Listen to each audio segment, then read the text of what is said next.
اعوذ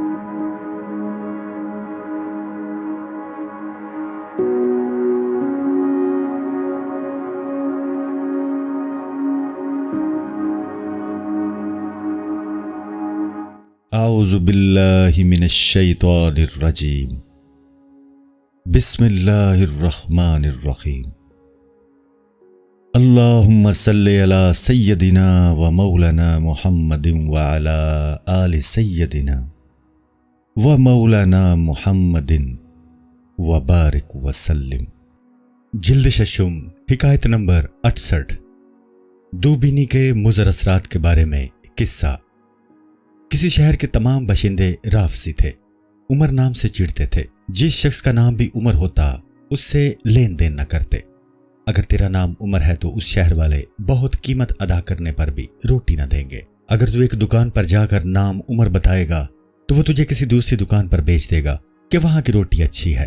یہ شخص اپنے بہنگے پن سے دکانوں کو علیحدہ علیحدہ سمجھ رہا ہے، حالانکہ عمر نام کے ہاتھ روٹی فروخت نہ کرنے میں وہ ایک ہیں۔ اگر مسافر بہنگا پن چھوڑ کر یہ سمجھ لیتا ہے کہ سب دکانیں ایک ہیں اور اپنا نام بجائے عمر کے علی بتا دیتا تو یہ تدبیر چل جاتی اور شہر کا دکاندار اس عمر کو علی سمجھ کر روٹی دے دیتا۔ دراصل پہلا دکاندار دوسرے نان بھائی کو آواز دے کر کہہ دیتا کہ عمر آ رہا ہے، اس کو روٹی دے دے، لیکن مقصد اس کا یہ ہوتا ہے کہ روٹی نہ دے۔ دوسرے نان بھائی کا بہنگا پن یہ ہے کہ وہ روٹی کو علی کی سمجھ کر عمر کو روٹی دینے سے انکار کر دیتا، حالانکہ عمر اور علی دو نہیں ہیں بلکہ دونوں حقیقتاً ایک ہیں۔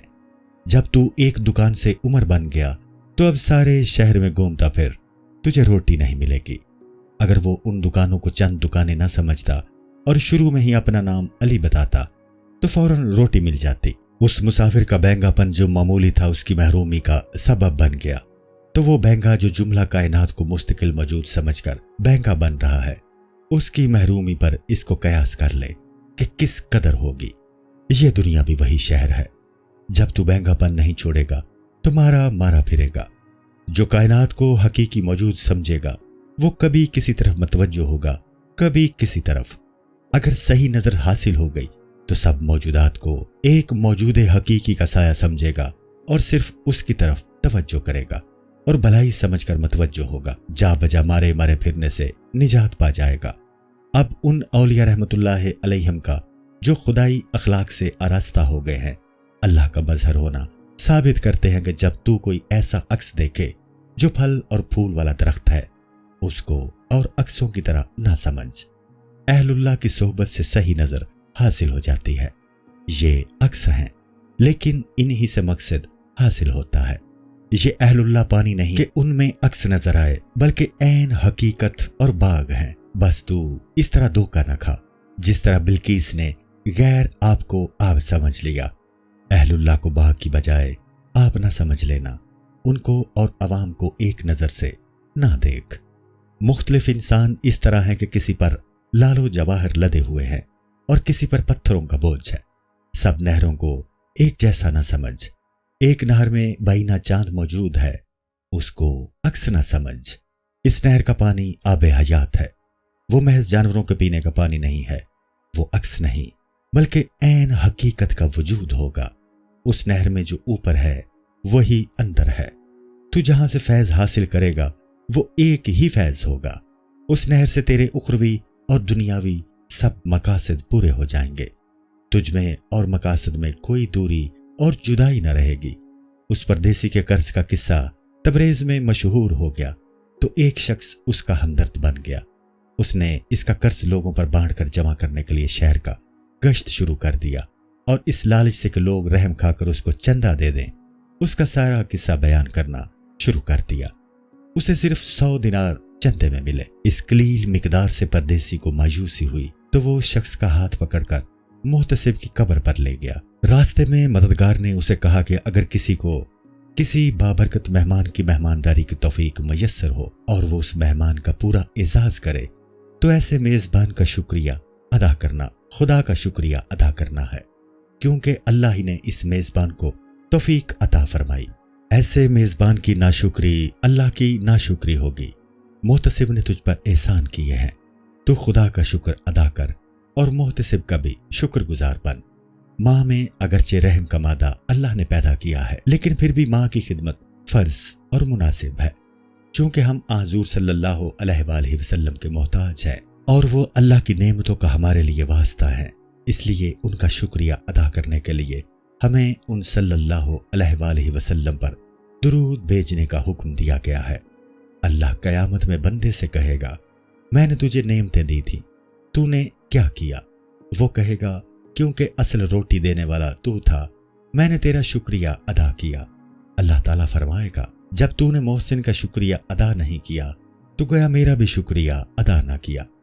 جس سخی کے ہاتھ سے میں نے تجھے روٹی دلائی تھی تو نے اس کا شکریہ ادا نہیں کیا تو اس پر ظلم کیا۔ اس لیے محتسب کی قبر پر شکریہ کے طور پر دعائے مغفرت ادا کر۔ قبر کے پاس پہنچ کر شکریہ ادا کرتے ہوئے وہ کہنے لگا کہ ہمیں رزق پہنچانے کا تجھے فکر لگا رہتا تھا۔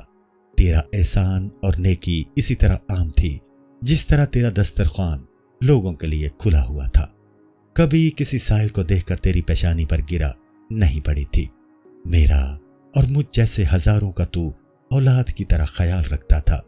تمام نعمتیں اللہ کی طرف سے تھیں، لیکن تو ان کا واسطہ اور ذریعہ تھا اور ہم میں اور اللہ میں رابطہ پیدا کر دیتا تھا۔ آج صرف تو نہیں مرا ہے بلکہ سارے فائدے مر گئے۔ تو سخاوت میں سینکڑوں حاتموں کی طرح تھا۔ حاتم تو صرف دنیاوی نعمتیں عطا کرتا تھا جو فانی تھی۔ تیری زندگی، تیری عطا زندگی ہے، یعنی روحانی عطیات اور ظاہری عطیات بھی کھرے اور بے شمار ہیں۔ تیری ان فضیلتوں میں تیرا کوئی قائم مقام نہیں ہے۔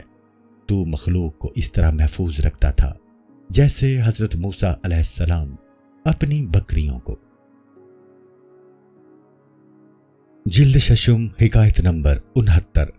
حضرت موسیٰ علیہ السلام اور بھاگنے والی بکری کا قصہ۔ ایک بکری حضرت موسیٰ علیہ السلام سے بھاگ گئی۔ وہ اس کی تلاش میں دوڑے اور تھک گئے۔ بکری بھی تھک کر سست ہو گئی تو حضرت موسیٰ علیہ السلام نے اس کے پاس پہنچ کر اس کی گردن جھاڑی اور ماں کی طرح شفقت سے ہاتھ پھیرنے لگے۔ بکری کی اس حرکت سے انہیں ذرہ بھر غصہ نہ آیا۔ وہ فرمانے لگے کہ اگر تجھے میرے بھاگنے دوڑنے پر رحم نہ آیا تو نہ سہی، تو نے اپنے آپ پر تو رحم کیا ہوتا۔ حضرت موسیٰ علیہ السلام کی یہ باتیں سن کر اللہ نے فرشتوں سے فرمایا کہ موسیٰ علیہ السلام جیسا بردبار نبوت کے لائق ہے۔ بکریاں چرانے والے میں بہت بردباری پیدا ہو جاتی ہے، اسی لیے تمام نبیوں نے بکریاں چرائیں۔ حضور صلی اللہ علیہ وآلہ وسلم نے فرمایا، میں بھی مکہ والوں کی بکریاں چراتا رہا ہوں۔ جو کوئی بھی حضرت موسیٰ علیہ السلام اور دوسرے نبیوں کی طرح مخلوق خدا کی چوپانی کرے گا اور اپنی عقل و تدبیر سے ان کی دیکھ بھال کرے گا، اللہ اس کو چوپانی کا روحانی مقام عنایت فرما دیتا ہے۔ مسافر کہتا رہا کہ مجھے یقین ہے کہ خدا نے تجھے بھی دائمی سرداری بخش دی ہے۔ میں نے تیری عطا کے بھروسے پر قرض لیے اور بے پرواہی سے لیتا رہا تو 9,000 قرض کر لیا ہے۔ اب تو کہاں ہے کہ میرے مقدر عیش کو صاف کر دے؟ اب تو کہاں ہے کہ مجھے نعمتیں عطا کرے؟ میں کہوں کہ یہ عطا میرے لیے کافی ہے اور تو کہے کہ میری خاطر اور لے لے۔ میری سمجھ میں نہیں آتا کہ تجھ جیسا آسمان زمین میں کیسے سما گیا، لیکن یہ میری غلطی ہے کہ میں تجھے زیر زمین سمجھ رہا ہوں۔ تو زندگی میں بھی ملائے اعلیٰ میں تھا اور اب بھی وہاں ہی ہے۔ تو دراصل روح تھا جو ملائے اعلیٰ کی چیز ہے، اور جسم جو زمین پر ہے وہ تو اس روح کا سایہ ہے۔ جسم سایہ اس طرح ہے کہ قلب روح ہے، اور روح کی 2 قسمیں ہیں۔ ایک روح سراجی جو روح عظیم ہے اور وہ تمام ارواح کا منبع ہے۔ دوسری روح زجاجی جو ہر شخص میں جدا ہے اور اس کا تعلق ہر شخص سے روح حوانی کے ذریعے ہے۔ جسم روح حوانی سے استفادہ کرتا ہے اور وہ روح زجاجی کے تابع ہے، اور روح زجاجی روح سراجی کے تابع ہے۔ تو جسم روح سراجی کے سایہ کا سایہ ہوا۔ اس لیے جسم کو وہ رتبہ کہاں مل سکتا ہے جو روح کو حاصل ہے؟ نیند کی حالت میں جسم لحاف میں سویا ہوا ہوتا ہے اور روح عالم مجردات کی سیر کرتی ہے۔ روح کو اللہ نے امر ربی کہہ کر مخفی رکھا ہے، تو وہ کسی بھی مثال کے ذریعے نہیں سمجھائی جا سکتی۔ اے مسافر، تو کہتا ہے کہ محتسب کہاں ہے؟ تو سن لے کہ وہ ایسی جگہ ہے جہاں حق تعالیٰ کی صفات ہیں، یعنی اس کو اللہ تعالیٰ کی معیت حاصل ہے۔ وہ وہی ہے جہاں اس کا خیال ہر وقت لگا رہتا تھا۔ جب ہوا کے رک جانے سے کھیتی اور کشتی کو نقصان پہنچتا ہے تو اللہ تعالیٰ کی طرف رجوع کیا جاتا ہے۔ جب انسان ذکر کرتا ہے تو اس کا قلب اللہ کی طرف اشارے کرتا ہے۔ اس کو اب اللہ کی معیت حاصل ہو گئی ہے۔ اس کے متعلق یہ نہیں کہا جا سکتا کہ تو کہاں ہے، کیونکہ وہ مقام لامکان ہے۔ اگر ہم میں عقل ہو تو ہم دیکھ سکتے ہیں کہ مشرق و مغرب میں اہل اللہ کی روحوں میں سینکڑوں قسم کی تجلیاں وارد ہو رہی ہے۔ اہل اللہ کی روح کو وفات کے بعد معیت حق حاصل ہو جاتی ہے۔ زندگی میں روح جسم کی جاگ میں تھی، اس میں قرب الہی کے اعتبار سے گھٹاؤ بڑھاؤ تھا۔ جب وفات ہو گئی تو گھٹاؤ ختم ہو گیا، صرف بڑھاؤ رہ گیا۔ اس مقروض نے کہا مجھ پر 9,000 قرض ہے جو میری دسترس سے باہر ہے۔ اللہ نے تجھے عالم بالا کی جانب کھینچ لیا ہے۔ میں اب کشمکش میں ہوں اور واپس جا رہا ہوں۔ کچھ روحانی توجہ ڈالتے، وہی زمین و آسمان ہے، لیکن تیرے جانے کے بعد اس میں رونق اور سخاوت نہیں ہے۔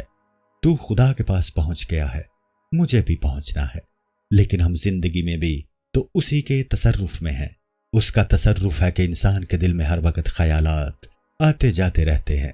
کسی وقت وہ انسان میں غصہ پیدا فرماتا ہے، کبھی خوشی، کبھی بخل، کبھی سخاوت پیدا فرماتا ہے۔ کینہ، خلوص، کم ہمتی اور ہمت کی عطا سب اسی کے تصرفات ہیں۔ لکڑی بڑھئی کے تصرف میں ہے تو کپڑا درزی کے تصرف میں۔ مشق پر سکے کا تصرف ہے۔ سانے کی صنعت کو تو خود اپنی چشم بصیرت سے دیکھ، اس آنکھ سے نہ دیکھ جس کے پاس نہ دلائل عقلیاں ہوں اور نہ دلائل نقلیہ۔ تجھے خدا نے کان دیے ہیں تو ان سے سن، دوسروں کی سنی سنائی باتوں پر بھروسہ نہ کر۔ جلد ششم، حکایت نمبر 70۔ خوارزم شاہ کا نادر گھوڑے کو دیکھنا اور عماد الملک کی عقل مندی۔ اگر بردہ فروش دلال کی زبان حاسد ہو تو غلام بے وقت ہو جاتا ہے۔ حکیم سنائی رحمت اللہ علیہ۔ خوارزم شاہ بادشاہ کو اچانک ایک گھوڑا بہت زیادہ پسند آ گیا۔ یہ گھوڑا اس کے ایک سردار کا تھا۔ گھوڑا بادشاہ کو بہت سی صفات کا حامل نظر آیا۔ شاہ حیران ہوا کہ یہ گھوڑا کیسا عمدہ ہے کہ اس نے اس کا دل کھینچ لیا۔ گھوڑے کے خیال کو دور کرنے کے لیے اس نے بہت تدبیریں کی، لیکن بے سود۔ اگر اللہ تعالیٰ غیر کو حسین کر کے دکھا دیتا ہے تو یہ اس کا ملمہ ہے، اور اگر غیر کو برا کر کے دکھاتا ہے تو یہ اس کی تنبیہ ہے۔ شاہ کو یقین ہو گیا کہ گھوڑے کی جانب یہ کشش من جانب اللہ ہے۔ اللہ جب اپنے کسی غیر کو حسین بناتا ہے تو اس کی یہ صورت ہوتی ہے کہ انسان گھوڑے اور بیل کے بت پوجنے لگتا ہے۔ وہ کافر اس بت کو عدیم المثال سمجھنے لگتا ہے، حالانکہ نہ وہ جاندار ہے، نہ اس میں کوئی شان و شوکت ہے۔ انسان کے لیے کشش والی چیز مخفی در مخفی ہے اور عالم غیب سے آ کر انسان کو متاثر کرتی ہے۔ اس کو نہ عقل سمجھتی ہے نہ روح۔ یہ قدرت کا راز ہے جس پر بحث نہیں کی جا سکتی۔ جب بادشاہ واپس آیا تو اپنے خواص سے مشورہ کیا اور سپاہیوں کو بھیجا کہ سردار کا گھوڑا جبرن لے آئیں۔ وہ سردار بھی تگڑا تھا، لیکن بادشاہ کے سپاہیوں کے سامنے بے بس تھا۔ گھوڑا سردار کو بھی بہت پسند تھا۔ وہ بہت پریشان ہو گیا۔ اس نے سوچا کہ اس مصیبت سے صرف عماد الملک ہی نجات دلا سکتا ہے۔ خوارزم شاہ عماد الملک کی بہت عزت کرتا تھا اور اس کے کہنے کو کبھی نہیں ٹالتا تھا۔ وہ امیر تھا لیکن اپنے آپ کو غریبوں میں شمار کرتا تھا اور ان کی مدد کرتا تھا۔ بروں کی برائی کو اللہ تعالیٰ کی بردباری کی طرح چھپاتا تھا۔ اگر وہ ایک وقت میں 100 سفارشیں بھی کرتا تو بادشاہ اس کو بات ڈالنے میں شرم محسوس کرتا۔ سردار ننگے سر عماد الملک کے پاس آیا اور کہا کہ بادشاہ اور جو کچھ چاہے لے لے، میرا گھوڑا واپس دے دے۔ عماد الملک بادشاہ کے پاس آیا اور کھڑا ہو کر خاموش اللہ سے راز و نیاز کرنے لگا۔ وہ کہہ رہا تھا، اے اللہ، اگرچہ اس سردار کی غلطی ہے کہ تجھے چھوڑ کر وہ میرے پاس پناہ لینے آیا، تو اس کی خطا پر گرفت نہ کر اور اپنی شان کے مطابق اس کے ساتھ معاملہ کر۔ کسی قیدی کے ذریعے قید سے نجات چاہنا بے وقوفی ہے۔ اکثر انسان چمگادڑ صفت ہیں، مسبب الاسباب سے نظر ہٹا کر اسباب سے تعلق پیدا کرنے کی کوشش کرتے ہیں، حالانکہ یہ سمجھنا چاہیے کہ اسباب کے ذریعے جو کچھ حاصل ہوتا ہے وہ بھی تیری ہی دین ہے۔ تو کافروں کو بھی رزق پہنچاتا ہے، اسباب کے پیچھے بھاگنے والے بھی تیرے سہارے ہی مقاصد حاصل کرتے ہیں۔ عوام تو اگر اسباب پر نظر رکھیں تو قابل معافی ہیں، لیکن خواص کا یہ جرم ہے۔ اسی لیے حضرت یوسف علیہ السلام کو مزید جیل خانہ میں رکھا گیا، کیونکہ انہوں نے اپنی رہائی کی امید ایک دوسرے قیدی سے وابستہ کر لی تھی۔ دنیا کے لوگوں سے مدد چاہنا قیدی سے رہائی چاہنے کی طرح ہے۔ انسان کو مرنے پر دنیا کے قید خانہ سے نجات ملتی ہے۔ عوام تو اندھے ہیں اور دوسروں سے مدد چاہتے ہیں، وہ مورد عطاب نہیں ہے، لیکن نیکوں کی نیکیاں بارگاہ کے مقربوں کی برائیاں ہوتی ہیں۔ وہ بات جو نیکوں کو بلائی دلانے کا موجب ہے، اگر مقرب بارگاہ کرے تو گرفت ہو جاتی ہے۔ حضرت یوسف علیہ السلام بہرحال محبوب خدا تھے، اس لیے سزا میں بھی ان کو راحت عطا کر دی گئی۔ قید کی حالت میں ان پر وہ تجلیات تھیں جن سے انہیں نہ تو قید خانہ برا لگتا تھا اور نہ کوئی اور تکلیف محسوس ہوتی تھی۔ اس پر تعجب نہ کرو، ماں کے رحم سے زیادہ تاریک اور تکلیف دہ قید خانہ کون سا ہوگا؟ لیکن اللہ اس قید خانے کا دریچہ اپنی طرف کھول دیتا ہے اور بچہ کس قدر خوش و خرم رہ کر بڑھتا ہے، وہیں اس کے حواس کے پھول کھلتے ہیں اور وہاں سے نکلنا پسند نہیں کرتا۔ لذت کا مدار خارجی اسباب پر نہیں ہے، سکون قلب پر ہے۔ دولت اور شان و شوکت میں لذت کی تلاش بے وقوفی ہے۔ جسے اللہ قلبی سکون عطا فرما دیتا ہے، اسے مسجد کے کونے میں مست رکھتا ہے، ورنہ چمن میں بھی رنجیدہ ہوتا ہے۔ تو اپنے جسم کی عمارت کو مجاہدوں سے تباہ کر دے تاکہ اس کھنڈر میں سے تجھے خزانہ مل جائے۔ جس طرح انسان جاگ کی وجہ سے اصل پانی کے نظارے سے محروم رہتا ہے، اسی طرح اس جسم کے نقش و نگار کی وجہ سے روح کے خزانے کے لطف سے محرومی ہے۔ انسان کا بدن روح کے خزانے کا پردہ ہے۔ مسبب الاسباب کے ہوتے ہوئے اسباب پر توکل ہماری حماقت ہے۔ تو اپنی رحمت سے ان اسباب پرستوں کو اپنی طرف متوجہ کر لے تاکہ تجھ پر بھروسہ کریں۔ جس کا گھوڑا شاہ نے چھینا ہے، اس نے میرا سہارا ڈھونڈ کر غلطی کی ہے۔ عماد الملک کا جسم شاہ کے سامنے تھا، لیکن روح مناجات میں مشغول تھی اور اللہ سے مکالمہ میں مصروف تھی۔ اس ہم کلامی کی مستی سے اس کے باطن میں سرور تھا اور جسم مظلوم سردار کی وجہ سے غمگین تھا۔ اس تنگ لحد جیسے جسم میں ایک عالم مسرت تھا۔ عماد الملک نے جب اس گھوڑے کو دیکھا تو واقعی بے نظیر تھا۔ وہ چاند کی طرح تیز رو تھا۔ جب حضور صلی اللہ علیہ وآلہ وسلم سے کم درجہ چاند کی یہ رفتار آنکھوں نے دیکھی ہے، تو ان صلی اللہ علیہ وآلہ وسلم کی سیر معراج پر کیا شبہ ہو سکتا ہے؟ انہوں نے تو انگلی کے اشارے سے چاند کو 2 ٹکڑے کر دیا۔ یہ تعجب خیز معجزہ اس لیے دکھایا گیا کیونکہ ہمارا ضعیف احساس اسی کا ادراک کر سکتا تھا۔ آپ صلی اللہ علیہ وآلہ وسلم کے تو وہ عجائب ہیں جو ہمارے احساس و ادراک میں نہیں سما سکتے۔ تو اس مادی دنیا سے نکل، پھر تو انبیاء علیہ السلام کے معجزوں کا عجیب و غریب نظارہ کر سکے گا۔ اس مادی دنیا میں رہتے ہوئے تیری مثال انڈے میں بند چوزے کی سی ہے جو فضا کے پرندوں کی تسبیح نہیں سن سکتا۔ اللہ کی مہربانی کا سورج جس پر چمک جاتا ہے، وہ کتا ہو یا گھوڑا، اس میں اصحاب کہف کی شان پیدا ہو جاتی ہے۔ لال اپنی چمک سے خزانہ بن جاتا ہے اور پتھر میں زیادہ گرمی اور تپش پیدا ہوتی ہے۔ سورج کی روشنی قبول کرنے میں دیوار اور پانی کی سطح اگر وہ متحرک ہو تو برابر نہیں ہے۔ گھوڑے کے حسن پر شاہ تھوڑی دیر حیران رہا، پھر عماد الملک نے جواب دیا کہ آپ کی پسندیدگی سے تو شیطان بھی فرشتہ بن جاتا ہے۔ گھوڑے میں اور تو بہت سی خوبیاں ہیں، لیکن اس کا سر بیل کا سا معلوم ہوتا ہے۔ چونکہ عماد الملک کی غرض گھوڑے کو برا کہنے سے وابستہ تھی، اس لیے اسے برا کہا اور اس کی وقت گر گئی۔ جیسے حضرت یوسف علیہ السلام کو خریداروں نے معمولی قیمت پر خرید لیا تھا۔ موت کی پریشانی کی حالت میں شیطان ایمان کو اس قدر حقیر کر کے دکھاتا ہے کہ بے وقوف آدمی اس کو ایک لوٹے پانی کے عوض فروخت کر دیتا ہے۔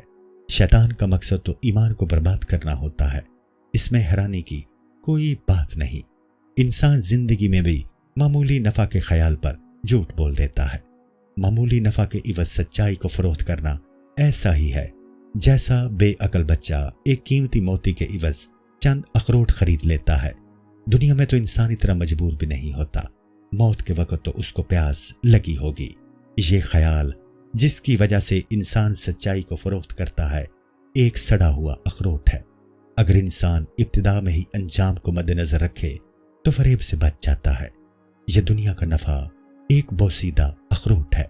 یہ اللہ اور رسول صلی اللہ علیہ وآلہ وسلم کے فرمان سے واضح ہے، اسے آزمانے کی بھی ضرورت نہیں۔ بادشاہ نے اس گھوڑے کے موجودہ حسن پر نظر کی اور عماد الملک نے اس کے انجام پر کہ اس طرح گھوڑے کے چھیننے سے کتنا بڑا ظلم ہوگا اور انجام کیا ہوگا۔ اللہ جس کو بصیرت عطا فرما دیتا ہے تو یہ ایسا سرما ہے کہ 100 پردوں میں سے بھی چیز کو دکھا دیتا ہے۔ حضور صلی اللہ علیہ وآلہ وسلم نے دنیا کو جو مردار کہا ہے تو وہ انجام کے اعتبار سے کہا ہے۔ عماد الملک کی آنکھ اور بات کو ترجیح تھی، چونکہ عماد الملک نے نیاز مندی سے دعا کی تھی کہ شاہ ظلم کرنے سے بچ جائے۔ اللہ نے اسے منظور کر لیا۔ شاہ کے گھوڑے کو ناپسند کرنے کا اصل سبب اللہ تعالیٰ ہے، اس لیے کہ اس نے اصل دروازہ جو گھوڑے کے حسن کو دیکھنے کا تھا شاہ کے لیے بند کر دیا۔ عماد الملک تو اس کی صرف ظاہری علامت تھا۔ مکان کی چیزیں دروازہ بند ہونے سے چھپ جاتی ہیں۔ جس شخص نے دروازہ نہ دیکھا ہو وہ دروازہ بند ہونے کی آواز کو چیزوں کے چھپنے کا سبب سمجھے گا۔ عماد الملک کی بات کو اللہ نے شاہ کی نظر کا پردہ بنا دیا۔ انسان کی بات کے نتائج عالم آخرت میں نمودار ہوتے ہیں۔ تو اپنی آواز کو دروازہ کی آواز سمجھ کر پہچان کہ اس آواز سے دروازہ کھلا ہے یا بند ہوا ہے۔ انسانوں کو دروازے کی آواز جو خود ان کی گفتگو ہے محسوس ہوتی ہے۔ وہ جس دروازے کے کھلنے اور بند ہونے کی آواز ہے وہ دروازہ نظر نہیں آتا، وہ عالم غیب میں ہے۔ انسان کوئی دنائی کی اچھی بات کرتا ہے تو جنت کی طرف دروازہ کھلتا ہے، برے کلمے کی آواز دوزخ کی طرف در کھولتی ہے۔ جب تجھے دروازہ نظر نہیں آتا تو اس کی آواز سن لے اور اس کے ذریعے دروازے کو سمجھ لے۔ جب انسان کوئی نیکی کرتا ہے تو اس کا محل جنت میں تیار ہوتا ہے، جب گناہ کرتا ہے تو جنت کی نعمتوں سے محروم ہو جاتا ہے۔ دنیا کی فانی نعمتوں کو اپنی چشم بصیرت سے دیکھ، دنیا داروں کی بات کا اعتبار نہ کر۔ یہ تو گدھ ہیں جو تجھے مردار کی طرف لے جاتے ہیں۔ اللہ نے تجھے چشم بصیرت عطا فرمائی ہے، تو تکلف سے اندھا نہ بن۔ دیکھ لے، جس کو تو اپنا رہبر بنا رہا ہے وہ دنیا دار تجھ سے زیادہ اندھا ہے۔ اللہ کی رسی کو تھام۔ اللہ کی رسی خواہش نفس کو ترک کرنا ہے۔ قوم عاد اس خواہش نفس کی وجہ سے تباہ ہوئی اور ان پر آندھی کا عذاب آیا۔ ہر جاندار نفسانی خواہش ہی کی وجہ سے مصیبت میں گرفتار ہوتا ہے۔ مچھلی اگر چارے کا لالچ نہ کرے تو کبھی کانٹے میں نہ پھنسے۔ آخرت کا کوتوال تو تمہارے انتظار میں ہے۔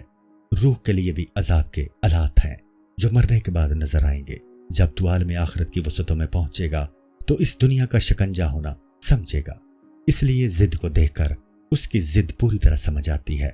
تو نفسانی خواہشات کو ترک کر دے تو آخرت کی نعمتوں کا لطف محسوس کرنے لگے گا۔ بادشاہ کو جب احساس ہوا کہ اس سردار سے گھوڑا چھیننا ظلم ہے تو واپس کر دیا۔ انسانی جسم ایک عالم ہے۔ جس طرح ساری کائنات اسماء الہی کا مظہر ہے، اسی طرح تنہا انسان ان سب کا مظہر ہے۔ حق تعالیٰ کے تصرفات انسانی جسم پر بصورت قبض و بسط طاری ہوتے ہیں، اور اس قبض سے کبھی وہ اچھے کو برا دکھا دیتا ہے اور بسط کے ذریعے برے کو اچھا دکھا دیتا ہے۔ اس لیے حضور صلی اللہ علیہ وآلہ وسلم نے دعا فرمائی کہ اے اللہ مجھے اچھے کو اچھا اور برے کو برا دکھا۔ یہ دعا اس لیے ہے کہ زندگی کا ورق پلٹنے کے بعد شرمندگی نہ ہو، مگر شاہ کے دل سے گھوڑے کی محبت دور کرنے کے لیے اللہ نے یہ تدبیر کی۔ بھلائی کے لیے ہیلا کرنا بلا ہے اور برائی کے لیے ہیلا کرنا برا ہے۔ انسان کو اپنی کسی تدبیر پر مغرور نہیں ہونا چاہیے، کیونکہ ان تدبیروں کا چشمہ اللہ کی تدبیر ہے۔ انسان کا قلب اللہ کی 2 انگلیوں کے درمیان ہے، وہ جس طرف چاہتا ہے اسے پھیر دیتا ہے۔ جو ذات تجھے یہ ہیلا اور تدبیر سکھا دیتی ہے وہ اسے اور تیرے علم کو ضائع بھی کر سکتی ہے۔ السلام علیکم۔ پوری کتاب دیکھنے کے لیے ہمارے یوٹیوب چینل صوفی سما کی پلے لسٹ میں جائیں۔ یہاں آپ کو مختلف بزرگوں کی کتابیں ملیں گی، اور جو کتاب پوری نہ ہوئی اس پر کام تیزی سے ہو رہا ہے اور ریگولر بیسس پر اپلوڈ ہوتی رہتی ہیں۔